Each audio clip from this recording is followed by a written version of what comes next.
बिस्मिल्लाहिर्रहमानिर्रहीम। आज हम क्रॉस चेक्स के बारे में और एंड ईयर कलेक्शन के बारे में आज हम स्टार्ट कर रहे हैं। इससे पहले भी हम चेक्स के टाइप्स पढ़ चुके थे, आज उसको हम डिटेल में पढ़ेंगे। सबसे पहले हमारे पास क्रॉस चेक है कि as mentioned in their earlier chapter the banker can make payment of only open cheque at the counter. ठीक है,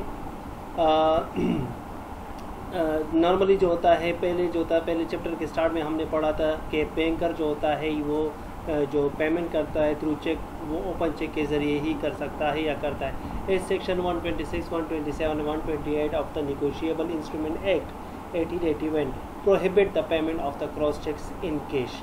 ठीक है, 1881 के एक्ट नेगोशिएबल इंस्ट्रूमेंट एक्ट 1881 के मुताबिक और उसके सेक्शन 126, 127, 129 में डिफ़ाइन किया गया है कि जो क्रॉस चेक है उसको कैश फॉर्म में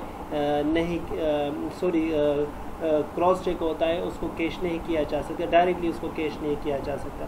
this cheques can be paid only to the collecting banker. ये सिर्फ कलेक्टिंग जो बैंकर होता है वही उसको पेड कर सकता है। ठीक है, क्रॉसिंग का मतलब यहाँ पर कि after drawing a cheque the drawer put two parallel line transverse line across the check and the check is then said to be cross check। ठीक है ना, जब भी जो ड्रायर होता है जो चेक इशू करता है तो क्या करता है, चेक के कॉर्नर में टू पैरेलल लाइन ड्रॉ करता है, जिस तरह आप लोगों ने देखा भी होगा। ठीक है, जिसको ट्रांसवर्स लाइन कहते हैं। पैरेलल लाइन होता है चेक इन, जब वो पैरेलल लाइन ड्रॉ हो जाती है तो ऑटोमेटिकली चेक जो होता है बियर फॉर्म से क्रॉस्ड में कन्वर्ट हो जाता है। Crossing is a special feature of the cheque. ये चेक की एक स्पेशल फीचर होती है and there are two kinds of it. इसके दो काइंड्स होते हैं, general and special crossing cheque. Special crossing cheque. ठीक है, तो आज हम इसमें जनरल क्रॉसिंग के बारे में फर्स्ट ऑफ ऑल डिस्कस करेंगे। ठीक है, तो अंडर जनरल क्रॉसिंग के बारे में कहते हैं कि under section 123 of the negotiable instrument act 1881 general crossing has been defined as under.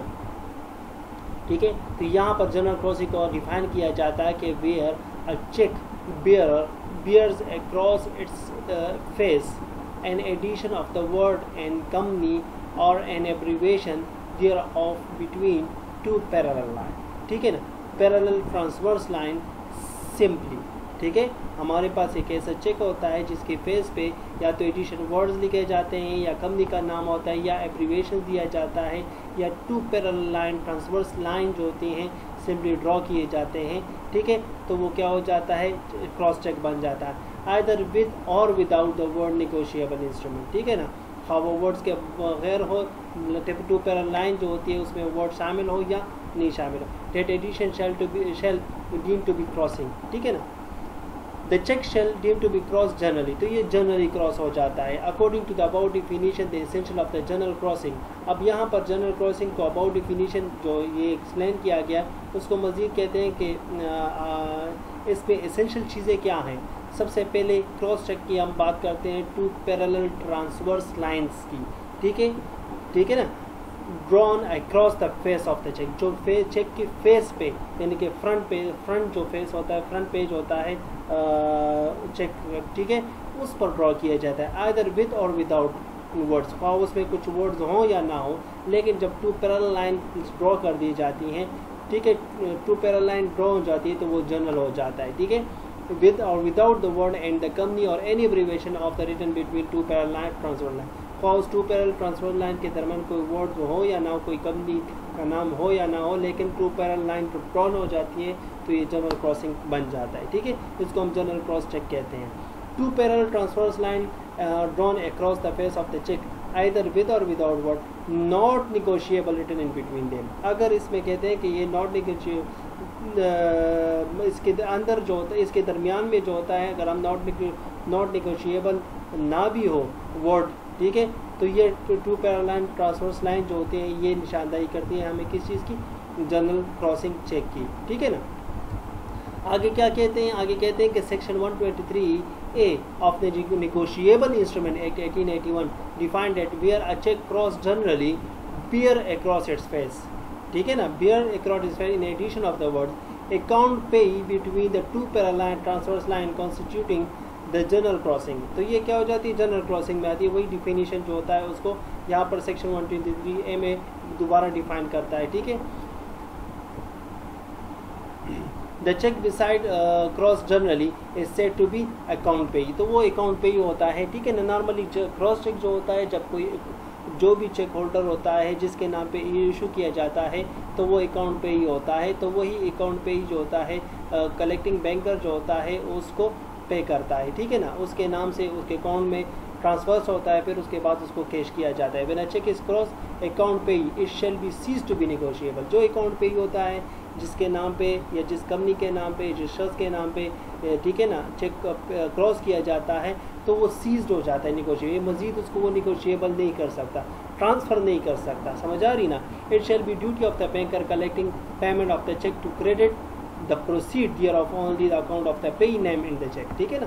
जब क्रॉस चेक बैंक में अकाउंट पेई जो होता है जब काउंटर पर जाता है, ठीक है, काउंटर पर चेक प्रेजेंट करता है तो वो क्या होगा, बैंकर क्या होगा, उस चेक को क्रेडिट करेगा उस अकाउंट पे के अकाउंट में, ठीक है ना। डायरेक्टली उसको कैश नहीं कर सकता, तो अकाउंट पे ही अपने अकाउंट में उसको ट्रांसफ़र करेगा, देन जो होता है उसको कैश कर सकता है with his own cheque. The crossing give a very clear indication, ये क्रॉसिंग जो होती है ये क्लियर इंडिकेशन होती है to the collecting banker that the proceed of the cheque should go only to the account specified in the cheque. समझ आ रही ना, यानी कि जिस अकाउंट पे ही जो जिसका अकाउंट होगा उस अकाउंट में ये स्पेसिफाइड अकाउंट में जो होगा वो क्या होगा, चेक को क्रेडिट किया जाएगा।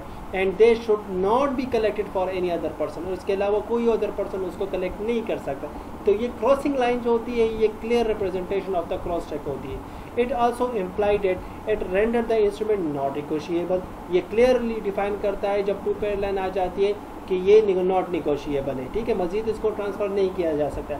If the collecting banker contravenes the provision of this clause and credit the amount to the some other account he will do so as only. तो ये बैंक अपना रिस्क होगा, अगर वो गलती से करता है, ठीक है ना, किसी और के अकाउंट में उसको क्रेडिट करता है, ठीक है, तो इस सूरत में वो क्या होगा, इस रिस्क का खुद जिम्मेदार होगा।